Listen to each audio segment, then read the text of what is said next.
with this entire situation at this point. Dr. Manish, who's the president of the Federation of Resident Doctors Association, is joining in, as well as Kapil Gupta, CEO of NEETPrep.com. Thank you both of you for joining us. Dr. Manish, let me start with you first.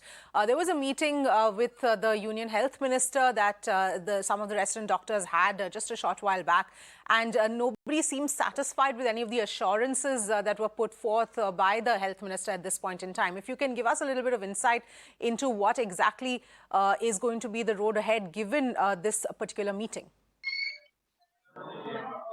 Yeah, can you hear me? Yes, I can hear you. Please go ahead. Yeah, we had a meeting with the health minister at RML hospital. There again we were given verbal assurance, like he had earlier also given verbal assurance on 27th of November, that he is trying his best to get these things done or to get a complete solution in a day or two. But that doesn't happen. And today again he had given verbal assurance that we have approached to court for early hearing, and the case is going to be mentioned in the court today itself. And hopefully we will get the hearing date in a day or two, and we will try to delink the case. That is, we will request the court to go ahead with the process of counseling, start the counseling process, and the case of the reservation will go on as it is going on. So we are not satisfied. We have asked him to give some kind of written assurance, or give assurance to the protesting doctors via any media, via Twitter or via media, anywhere, so that it becomes easy for us to explain the protesting doctors that government is trying its best to get the things done as soon as possible and get the doctors and get the resident doctors as much as possible in the hospital. All right, Kapil Gupta, coming to you here, let's talk a little bit about the issue at hand, because there's obviously been a lot of uncertainty over NEET. The pandemic has led to all of that. In fact, the quota issue also, which is one of the big reasons why the counselling itself has been postponed. If you can just take us through the situation at this point in time, and also what would it entail now for the people who've already, say, lost a year and who need to get to the workforce, even if the counselling were to start immediately in the next few days, what is the kind of timeline we are looking at for them to actually enter the workforce? So, as Dr. Manish was saying, the immediate problem at hand is that the workforce in the hospitals, which is supported by these new PG entrants who would come in, support the existing residents, that has not happened. The KM person was talking about, the person outside KM, that the hospitals have been operating with 66% workforce. The immediate problem is that. But going back, the problem started with the fact that the NEET PG counselling is not happening. It has been stuck for 2 months, and it seems that it is going to go on for another 2 weeks.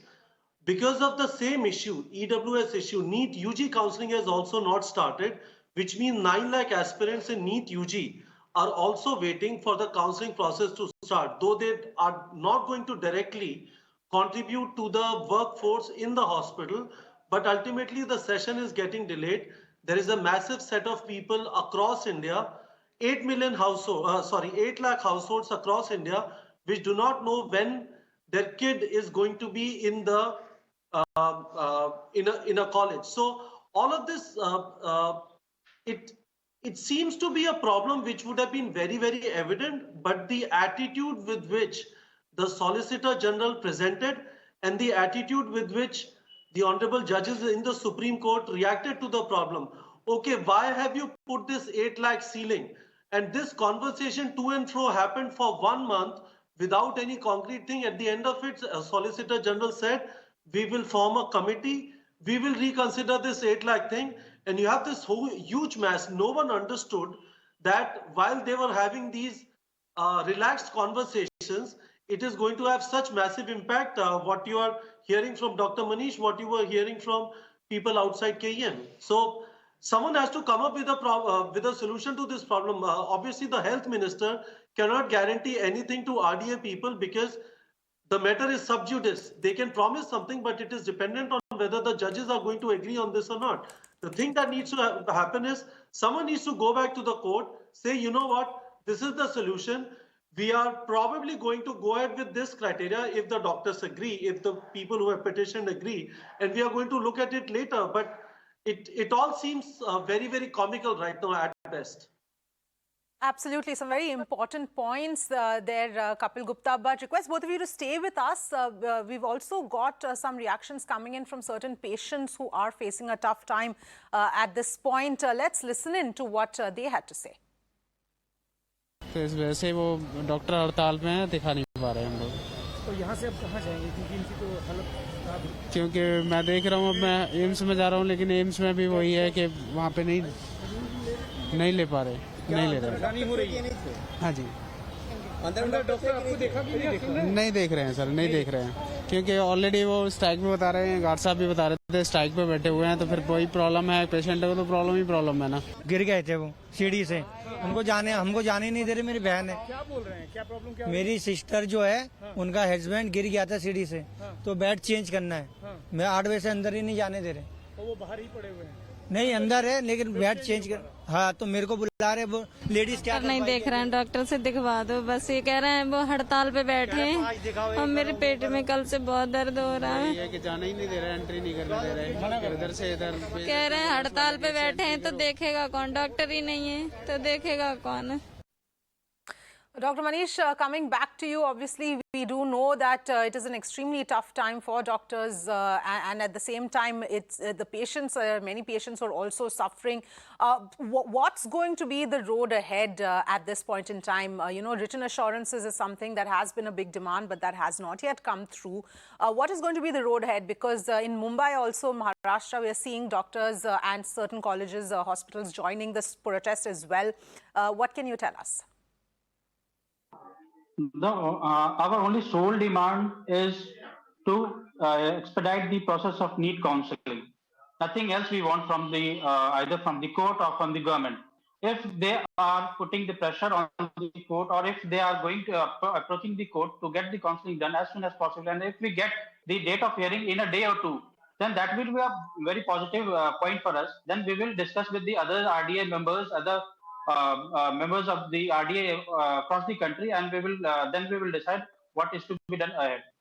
Right. So when is that decision likely to happen in terms of whether the strike is going to continue and for how long it's going to continue? Today at 6 p.m. we are having the meeting with all over India Resident Doctors Association. Then in that meeting we will put our conversation which we had with the minister. We will put there in the meeting, and then we will discuss what is to be done. Okay.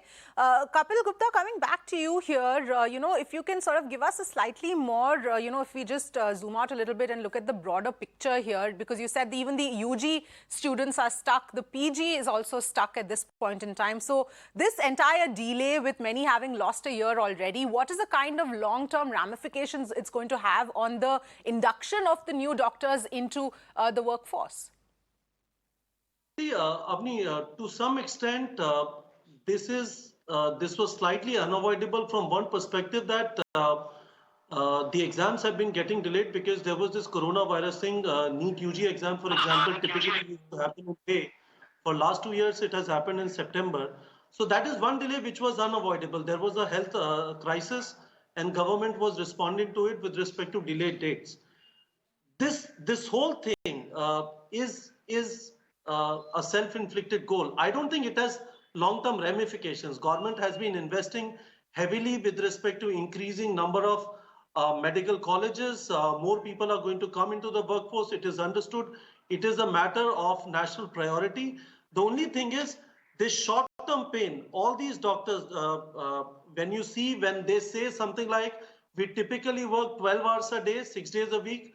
We have been working for 16 hours a day, 7 days a week for last 1.5 years. That is extremely demoralizing. People might decide that we are not becoming doctors. We are ending up working like soldiers, and we are not going to go into the profession.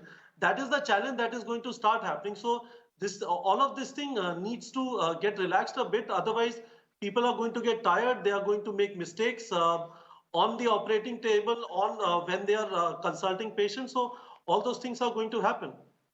Yes, absolutely. And Dr. Manish, finally, if I can come to you to just give our viewers a sense of the kind of strain that doctors are under. We've seen dengue outbreak. We've seen a new strain now that's come into effect as far as COVID is concerned. What is the kind of pressure that is on the current doctors? Apart from the COVID areas, if you see the resident doctors who are currently working in the hospital, a single doctor in a duty, he or she has to work for 36 to 38 hours in a single duty. And if you take on an average 80 to 90 hours, they are working in a week. So they are very much exhausted, so much exhausted that they came to my office few days back and they have threatened me that, sir, it's enough. Now we have don't any way. We are going to commit suicide. You have to do something. So we are not left with any other option because their personal life is totally ruined. They are not able to meet their parents. So I think the government should listen to them and find a solution as soon as possible. Absolutely. Well, Dr. Manish, in fact, Kapil Mehta, thank you so much for joining us with your perspectives on this extremely important issue. I only hope that the government does take note and the doctors are helped in one way or the other.